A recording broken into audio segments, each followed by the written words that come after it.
Hi നമസ്കാരം. ഇന്നത്തെ ചർച്ച ദിവ്യ IAS അയ്യർ മാമിനെ കുറിച്ചാണ്. മാം യേശു ക്രിസ്തുവിനെ കുറിച്ച് ഒരു കവിത തന്നെ പാടിയിട്ടുണ്ട്. ആ കവിത ഞാൻ വീഡിയോയുടെ ലാസ്റ്റ് ഇട്ടേക്കാം. ആ കവിതയിൽ പറഞ്ഞേക്കുന്ന വാക്കുകൾ ഒന്നും പറയാനില്ല, അതിഗംഭീരമായിട്ടുണ്ട്.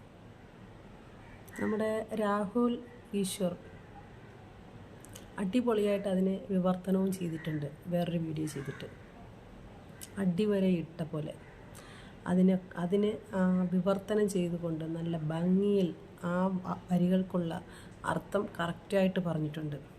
ഇതിൽ കൂടുതലൊന്നും എനിക്ക് പറയാനില്ല. പക്ഷേ ഒന്ന് രണ്ട് തെറ്റുകൾ അവിടെ ഉണ്ട്, അത് മാത്രം എടുത്തു പറയാം. യേശുവിനെ കുറിച്ച് കവിതയിലൂടെ പറഞ്ഞേക്കണത് കറുത്തവനാണ്. ഒന്ന് അവനൊരു പെണ്ണാണ്. രണ്ട് ഇറ്റലിക്കാരനാണ്. പിന്നെ കാലിഫോർണിയക്കാരനാണ്, അയർലൻഡുകാരനാണ്. അയർലൻഡുകാരാണ്, ഇറ്റലിക്കാരനാണ്, കാലിഫോർണിയക്കാരനാണ്. എൻ്റെ പൊന്ന് മാം, യേശു ക്രിസ്തു 3 രാജ്യങ്ങളിൽ മാത്രമല്ല അറിയപ്പെടുന്നത്, 3 രാജ്യത്ത് മാത്രമല്ല, സർവ്വലോകവ്യാപിയാണ് യേശു ക്രിസ്തു. സർവ്വലോകങ്ങളുടെയും രാജാവാണ്, സർവ്വലോകങ്ങളുടെയും രക്ഷകനുമാണ്. അതും കൂടെ ആ കവിതയിൽ പറയണമായിരുന്നു. അതുപോലെ തന്നെ ക്രിസ്ത്യാനികൾ, എൻ്റെ അറിവിൽ ശരിയാണെന്നുണ്ടെങ്കിൽ, ക്രിസ്ത്യാനികൾ ശാന്തരും സമാധാനപ്രിയരും വിവേകികളുമാണ്, കുറച്ച് വിവരം കൂടുതലുള്ളവരുമാണ്. അതുകൊണ്ട് തന്നെ ഈ പറഞ്ഞ പാകപ്പിഴയിൽ, ഈ പറഞ്ഞ വരികളിൽ തെറ്റുണ്ടെങ്കിൽ പോലും എടുത്തടിക്കാൻ നിൽക്കില്ല. കാരണം യേശു ക്രിസ്തു എന്ന് ആരാണെന്ന് ക്രിസ്ത്യാനികൾക്ക് നന്നായിട്ടറിയാം. ആരെങ്കിലും എന്തെങ്കിലും പറഞ്ഞ ഉടനെ അതിനെ എടുത്തടിച്ച് പറയുന്നവരല്ല ക്രിസ്ത്യാനികൾ. അങ്ങനെ പറയുന്നവരൊന്നും ക്രിസ്തുവിൻ്റെ അനുയായികളും അല്ല. ക്രിസ്തു ആരാണ്, എന്താണ് എന്നറിഞ്ഞുകൊണ്ട് തന്നെയാണ് ക്രിസ്ത്യാനികളെ ക്രിസ്തുവിനെ പാത പിന്തുടരുന്നത്. പിന്നെ മാമിൻ്റെ വായിൽ നിന്ന് വന്നായിരുന്നു എന്താണെന്നറിയോ, യേശു ഒരു പെണ്ണാണ്. അതിന് വിവർത്തനം ചെയ്യുന്നുണ്ട്, ആ കവിതയിലൂടെ തന്നെ വിവർത്തനം ചെയ്യുന്നുണ്ട്. ആ കവിത ഞാൻ ലാസ്റ്റ് ഇടും. അതിൽ പറഞ്ഞേക്കുന്നത് യേശുവിനെ എന്തുകൊണ്ട് പെണ്ണാക്കി. തീരെ ഭക്ഷണമില്ലാതിരുന്ന സമയത്ത് 5000 പേരെ തീറ്റിച്ചു. അതുകൊണ്ട് യേശു അവിടെ ഒരു പെണ്ണാണ്. ആ ബോധം, ആ പറഞ്ഞ ആ വരികളുടെ ബോധം പുള്ളിയാണ്. പിന്നെ അടുത്തതായിട്ട് പറയുന്നത് പുരുഷന്മാരുടെ ഇടയിലൂടെ സന്ദേശങ്ങൾ അയക്കാനായിട്ട്, അതായത് ഹായ് നമസ്കാരം. ഇന്നത്തെ ചർച്ച ദിവ്യ IAS അയ്യർ മാമിനെ കുറിച്ചാണ്. മാം യേശു ക്രിസ്തുവിനെ കുറിച്ച് ഒരു കവിത തന്നെ പാടിയിട്ടുണ്ട്. ആ കവിത ഞാൻ വീഡിയോയുടെ ലാസ്റ്റ് ഇട്ടേക്കാം. ആ കവിതയിൽ പറഞ്ഞേക്കുന്ന വാക്കുകൾ ഒന്നും പറയാനില്ല, അതിഗംഭീരമായിട്ടുണ്ട്. നമ്മുടെ രാഹുൽ ഈശ്വർ അടിപൊളിയായിട്ട് അതിന് വിവർത്തനവും ചെയ്തിട്ടുണ്ട്. വേറൊരു വീഡിയോ ചെയ്തിട്ട് അടിവരെ ഇട്ട പോലെ അതിന് വിവർത്തനം ചെയ്തുകൊണ്ട് നല്ല ഭംഗിയിൽ ആ വരികൾക്കുള്ള അർത്ഥം കറക്റ്റായിട്ട് പറഞ്ഞിട്ടുണ്ട്. ഇതിൽ കൂടുതലൊന്നും എനിക്ക് പറയാനില്ല. പക്ഷേ ഒന്ന് രണ്ട് തെറ്റുകൾ അവിടെ ഉണ്ട്, അത് മാത്രം എടുത്തു പറയാം. യേശുവിനെ കുറിച്ച് കവിതയിലൂടെ പറഞ്ഞേക്കണത് കറുത്തവനാണ്. ഒന്ന് അവനൊരു പെണ്ണാണ്. രണ്ട് ഇറ്റലിക്കാരനാണ്. പിന്നെ കാലിഫോർണിയക്കാരനാണ്, അയർലൻഡുകാരനാണ്. അയർലൻഡുകാരാണ്, ഇറ്റലിക്കാരനാണ്, കാലിഫോർണിയക്കാരനാണ്. എൻ്റെ പൊന്ന് മാം, യേശു ക്രിസ്തു 3 രാജ്യങ്ങളിൽ മാത്രമല്ല അറിയപ്പെടുന്നത്, 3 രാജ്യത്ത് മാത്രമല്ല, സർവ്വലോകവ്യാപിയാണ് യേശു ക്രിസ്തു. സർവ്വലോകങ്ങളുടെയും രാജാവാണ്, സർവ്വലോകങ്ങളുടെയും രക്ഷകനുമാണ്. അതും കൂടെ ആ കവിതയിൽ പറയണമായിരുന്നു. അതുപോലെ തന്നെ ക്രിസ്ത്യാനികൾ, എൻ്റെ അറിവിൽ ശരിയാണെന്നുണ്ടെങ്കിൽ, ക്രിസ്ത്യാനികൾ ശാന്തരും സമാധാനപ്രിയരും വിവേകികളുമാണ്, കുറച്ച് വിവരം കൂടുതലുള്ളവരുമാണ്. അതുകൊണ്ട് തന്നെ ഈ പറഞ്ഞ പാകപ്പിഴയിൽ, ഈ പറഞ്ഞ വരികളിൽ തെറ്റുണ്ടെങ്കിൽ പോലും എടുത്തടിക്കാൻ നിൽക്കില്ല. കാരണം യേശു ക്രിസ്തു എന്ന് ആരാണെന്ന് ക്രിസ്ത്യാനികൾക്ക് നന്നായിട്ടറിയാം. ആരെങ്കിലും എന്തെങ്കിലും പറഞ്ഞ ഉടനെ അതിനെ എടുത്തടിച്ച് പറയുന്നവരല്ല ക്രിസ്ത്യാനികൾ. അങ്ങനെ പറയുന്നവരൊന്നും ക്രിസ്തുവിൻ്റെ അനുയായികളും അല്ല. ക്രിസ്തു ആരാണ്, എന്താണ് എന്നറിഞ്ഞുകൊണ്ട് തന്നെയാണ് ക്രിസ്ത്യാനികളെ ക്രിസ്തുവിനെ പാത പിന്തുടരുന്നത്. പിന്നെ മാമിൻ്റെ വായിൽ നിന്ന് വന്നായിരുന്നു എന്താണെന്നറിയോ, യേശു ഒരു പെണ്ണാണ്. അതിന് വിവർത്തനം ചെയ്യുന്നുണ്ട്. ആ കവിതയിലൂടെ തന്നെ വിവർത്തനം ചെയ്യുന്നുണ്ട്. ആ കവിത ഞാൻ ലാസ്റ്റ് ഇടും. അതിൽ പറഞ്ഞേക്കുന്നത് യേശുവിനെ എന്തുകൊണ്ട് പെണ്ണാക്കി. തീരെ ഭക്ഷണമില്ലാതിരുന്ന സമയത്ത് 5000 പേരെ തീറ്റിച്ചു. അതുകൊണ്ട് യേശു അവിടെ ഒരു പെണ്ണാണ്. ആ ബോധം, ആ പറഞ്ഞ ആ വരികളുടെ ബോധം പൊളിയാണ്. പിന്നെ അടുത്തതായിട്ട് പറയുന്നത് പുരുഷന്മാരുടെ ഇടയിലൂടെ സന്ദേശങ്ങൾ അയക്കാനായിട്ട്, അതായത് പുരുഷന്മാരുടെ ഇടയിൽ വന്ന് സന്ദേശങ്ങൾ ഷെയർ ചെയ്യാൻ അല്ലെങ്കിൽ പങ്കുവയ്ക്കാൻ ശ്രമിച്ചു. അതുകൊണ്ട് യേശുക്രിസ്തു ഒരു പെണ്ണാണ്. കവിത നന്നായിട്ടുണ്ട്. പിന്നെ ഒരു കാര്യം കൂടെ പറയുന്നുണ്ട്. പണി പൂർത്തിയാകാത്തത് കൊണ്ട് മരിച്ചിടത്ത് നിന്ന് ഉയർത്തെഴുന്നേറ്റ് വന്നു പണി പൂർത്തിയാക്കാൻ.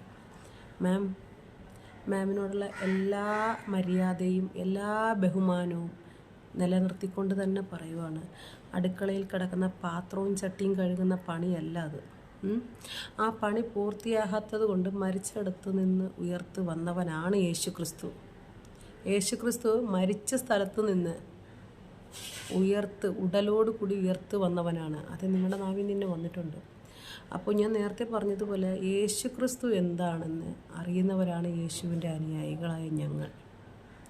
ഇവിടെ ജാതി മതം അല്ല മെയിന്. ഒന്നും കറക്റ്റായിട്ട് വായിക്കാതെ മാം വേറൊരു വാക്കുകൂടെ പറഞ്ഞിട്ടുണ്ട്. യേശുവിനെ 32 വയസ്സിലാണ് യേശു പുറത്തേക്ക് ഇറങ്ങിയതെന്ന്, വീടിൻ്റെ പുറത്തിറങ്ങിയെന്ന്. തെറ്റുപറ്റി മാം. 12 വയസ്സിൽ യേശുവിനെ ദേവാലയത്തിൽ വെച്ച് കാണാതെയായി. വായിച്ചായിരുന്നോ ആദ്യം? അതെന്താവട്ടെ, അതിപ്പോൾ നബിയെക്കുറിച്ചാവട്ടെ, യേശു ക്രിസ്തുവിനെക്കുറിച്ചാവട്ടെ, അതും അല്ല എന്നുണ്ടെങ്കിൽ അയ്യപ്പനെക്കുറിച്ചാവട്ടെ, മുഴുവൻ നല്ല വ്യക്തമായിട്ട് സംസാരിക്കാതെ ആരെക്കുറിച്ചാണെങ്കിൽ പോലും വായി തുറക്കരുത്. അത് അതിനൊക്കെ ഒരുപാട് മറുപടി കൊടുക്കേണ്ടി വരും. അപ്പോൾ യേശുക്രിസ്തു 32 വയസ്സ് കഴിഞ്ഞിട്ടല്ല പുറത്തേക്ക് വന്നത്, ലോകം കാണാൻ വന്നത്, ചുറ്റി സഞ്ചരിക്കാൻ വന്നത്. യേശു സർവ്വലോകവ്യാപിയാണ്. അപ്പോൾ യേശുക്രിസ്തു എന്തിനാണ് വന്നത്, യേശു എന്താണ്, യേശു ആരാണ്, ഇതൊക്കെ അറിയുന്നവരാണ് യേശുവിൻ്റെ അനുയായികളായ ക്രിസ്ത്യാനികൾ. അപ്പോൾ ഒന്നും മനസ്സിലാകാതെ നമ്മുടെ ദിവ്യ IAS അയ്യർ മാമിനോട് എനിക്ക് പറയാനുള്ളത്, കവിതയൊക്കെ എനിക്കിഷ്ടപ്പെട്ടു. സത്യം പറയാലോ, കവിതയൊക്കെ എനിക്കിഷ്ടപ്പെട്ടു.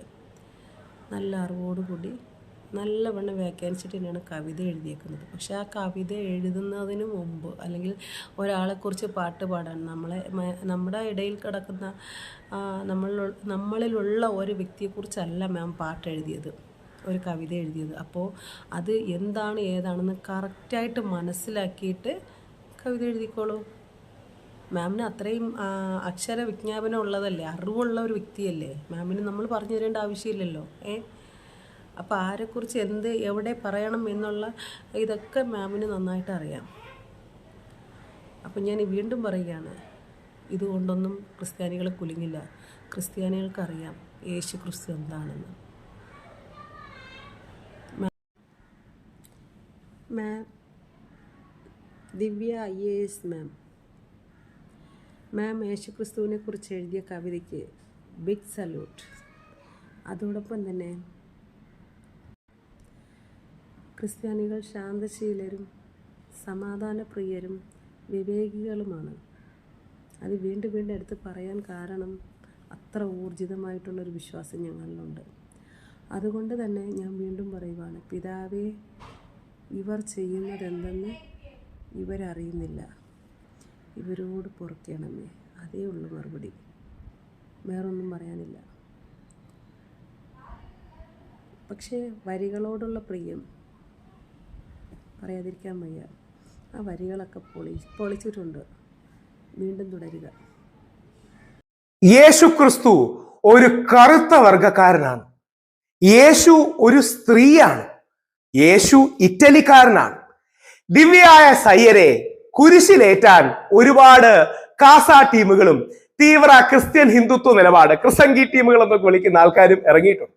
യേശു ക്രിസ്തുവിനെ ദിവ്യയായ സയ്യർ അപമാനിച്ചു. അയ്യർ എന്ന് പറയുമ്പോൾ തമിഴ് ബ്രാഹ്മണ. ഈ തമിഴ് ബ്രാഹ്മണായ ദിവ്യയായ സയ്യർക്ക് എങ്ങനെ യേശുവിനെ കുറിച്ച് ഇങ്ങനെയൊക്കെ പറയാൻ കഴിഞ്ഞു? യേശു ക്രിസ്ത്യാനിയാണ്, അല്ല യേശു മറ്റേ കറുത്ത വർഗ്ഗക്കാരനാണ്, യേശു മറ്റേ സ്ത്രീയാണ് എന്നൊക്കെ. ദിവ്യയായ സയ്യരോട് പല ക്രിസ്ത്യാനികളും ചോദിക്കുന്ന ചോദ്യം, നിനക്ക് ധൈര്യം ഉണ്ടെങ്കിൽ എങ്ങനെ അള്ളാഹുവിനെ കുറിച്ച് പറയാം, നിനക്ക് ധൈര്യം ഉണ്ടെങ്കിൽ എങ്ങനെ മുഹമ്മദിനെ കുറിച്ച് പറയാം.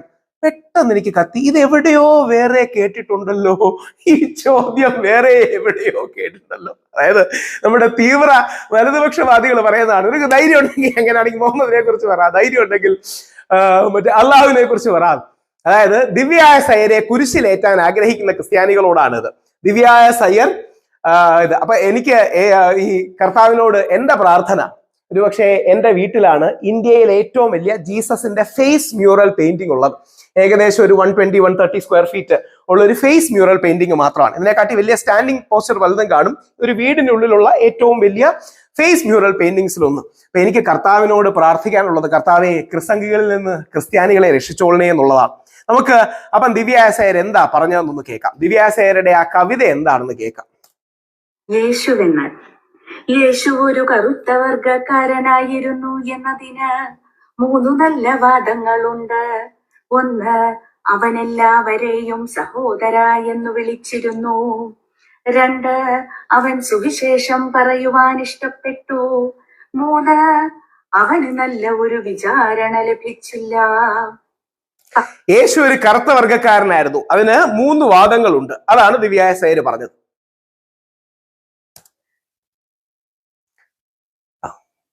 യേശു ഒരു ജൂതനായിരുന്നു എന്നതിനും 3 തത്തുല്യവാദങ്ങളുണ്ട്. 1, അവൻ അപ്പന്റെ തൊഴിലിൽ ഏർപ്പെട്ടു. 2, അവൻ 32 വയസ്സുവരെ സ്വന്തം വീട്ടിൽ കഴിഞ്ഞു. 3, അമ്മ കന്യകയാണെന്നവനും അവൻ ദൈവമാണെന്നമ്മയും വിശ്വസിച്ചു. പക്ഷേ യേശു ഒരു ഇറ്റലിക്കാരനാണ് എന്നതിനും 3 തത്തുല്യവാദങ്ങളുണ്ട്. യേശു ഇറ്റലിക്കാരനാണ്. 1, അവൻ ആംഗ്യങ്ങൾ കൊണ്ട് സംസാരിച്ചു. 2, ഓരോ ഭക്ഷണത്തിനോടൊപ്പവും അവൻ വീഞ്ഞു കുടിച്ചു. 3, അവൻ ഒലീവെണ്ണ ധാരാളം ഉപയോഗിച്ചു.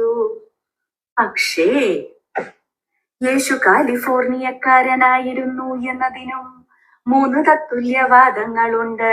കാലിഫോർണിയക്കാരനായ യേശു. അവൻ ഒരിക്കലും മുടി മുറിച്ചില്ല.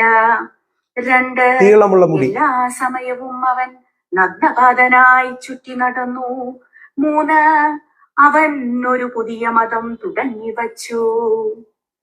പക്ഷേ യേശു അയർലൻഡുകാരനായിരുന്നു എന്നതിനും 3 തത്തുല്യവാദങ്ങളുണ്ട്. 1, അവൻ വിവാഹമേ കഴിച്ചില്ല. 2, അവൻ എപ്പോഴും കഥകൾ പറഞ്ഞുകൊണ്ടേയിരുന്നു. 3, അവൻ പുൽമൈതാനങ്ങളെ സ്നേഹിച്ചു. എന്നാൽ യേശു ഒരു സ്ത്രീയായിരുന്നു എന്നതിന് 3 ശക്തമായ വാദങ്ങളുണ്ട്. ഏതൊക്കെയെന്നോ?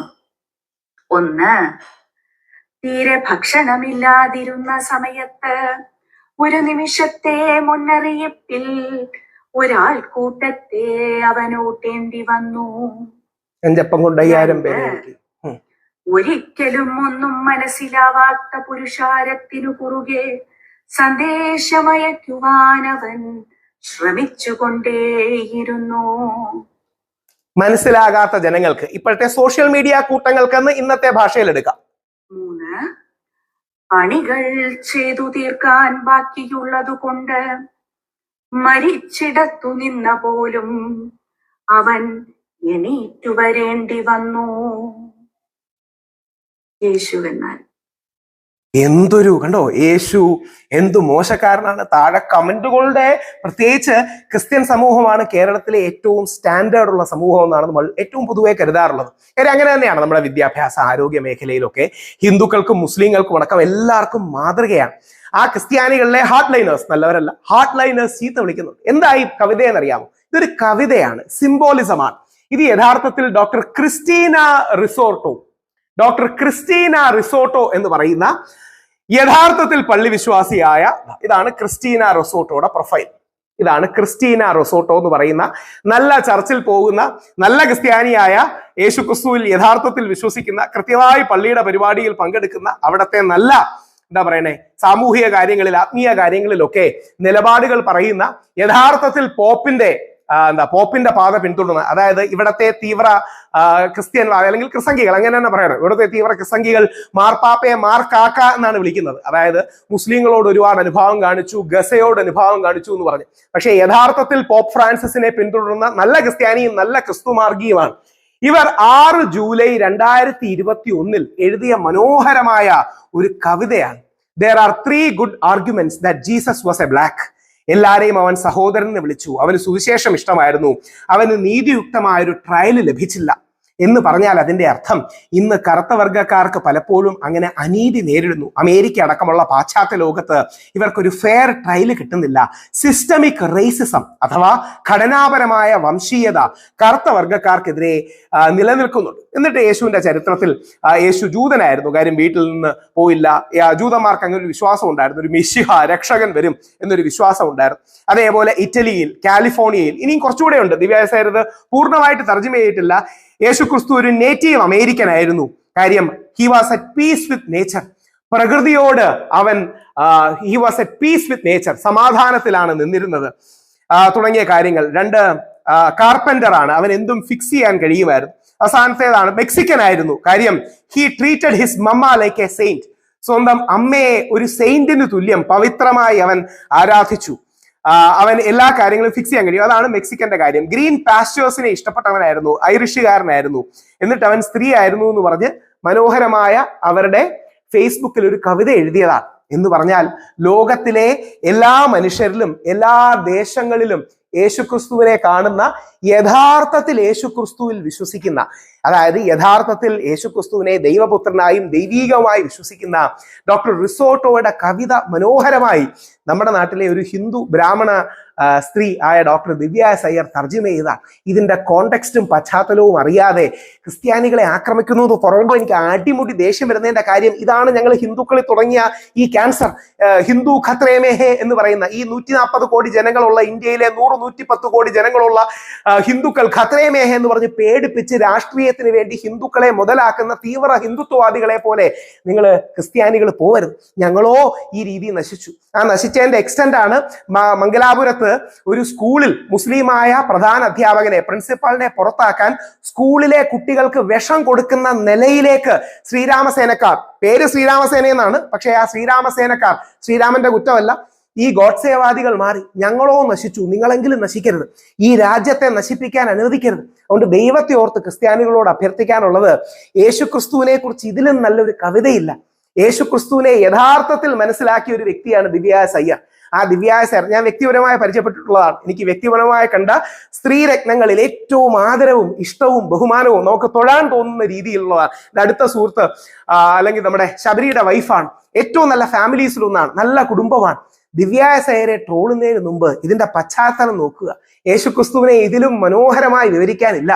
യേശു കറുത്തവനാണ്, യേശു ഐറിഷുകാരനാണ്, യേശു കാലിഫോർണിയക്കാരനാണ്, യേശു മെക്സിക്കനാണ്, യേശു ഇറ്റാലിയനാണ്, യേശു സ്ത്രീയാണ്. എല്ലാവരിലുമുള്ള ദൈവീക ചൈതന്യത്തിന്റെ പേരാണ് യേശു.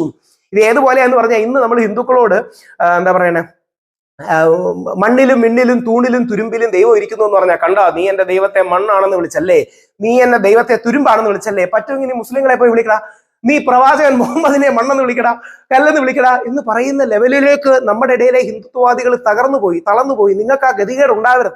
മണ്ണിലും മിണ്ണിലും തൂണിലും തുരുമ്പിലും ദൈവം ഇരിക്കുന്നു, അവൻ കരുണാമയനായി കാവൽ വിളക്കായി കരളിൽ ഇരിക്കുന്നു. ഒരു അയ്യപ്പ ഭക്തി ഗാനമാണ് എന്ന് പറഞ്ഞാൽ അതിന്റെ അർത്ഥം എല്ലാത്തിലുമുള്ള ദൈവീക ചൈതന്യമുണ്ടെന്നാണ്. നമ്മൾ എല്ലാ ചരാചരങ്ങളും ദൈവത്തിൽ നിന്ന് വന്നതാണ് എന്ന് മനോഹരമായ സങ്കല്പമാണ്. അതിനെയാണ് അങ്ങനെ പറയുന്നത്. അതിനെ നേരെ തിരിച്ച് എന്നാ നീ പ്രവാചകൻ മുഹമ്മദ് നബിയെ തുരുമ്പെന്ന് വിളിക്കടാ, മണ്ണെന്ന് വിളിക്കടാ എന്ന് പറയുന്നത് തീവ്ര ഹിന്ദുത്വവാദികളാണ്. ആ ലെവലിലേക്ക് നിങ്ങൾ ക്രിസ്ത്യാനികൾ പോകരുത്. യഥാർത്ഥത്തിൽ യേശുക്രിസ്തുവിനെ കുറിച്ചുള്ള ഏറ്റവും മനോഹരമായ കവിതയാണ് ഇത്. ഏറിപ്പോയല്ല, ക്രിസ്ത്യൻ സംഘടനകളിൽ വിളിച്ച് മാലയിട്ട് ദിവ്യ സയ്യരെ സ്വീകരിക്കുകയാണ് വേണ്ടത്. ആ യേശു ക്രിസ്തുവിനെ മനസ്സിലാക്കാൻ സാധിക്കട്ടെ. നമുക്ക് ഈ കാസ ക്രിസംഗി ലെവലിലേക്ക് ക്രിസ്ത്യാനികൾ തകർന്നു പോകരുത്. പകരം ക്രിസ്തു ധർമ്മത്തിന്റെ, ക്രിസ്തു മാർഗത്തിന്റെ, ആ മാർഗം തന്നെയാണ് ഗാന്ധിജിയുടെ മാർഗം, ആ മാർഗത്തിന്റെ നന്മകൾ ലോകത്തിലേക്ക് എത്തിക്കാൻ കഴിയട്ടെ. യേശു ക്രിസ്തുവിന് അനുഗ്രഹം ഉണ്ടാകട്ടെ. God bless.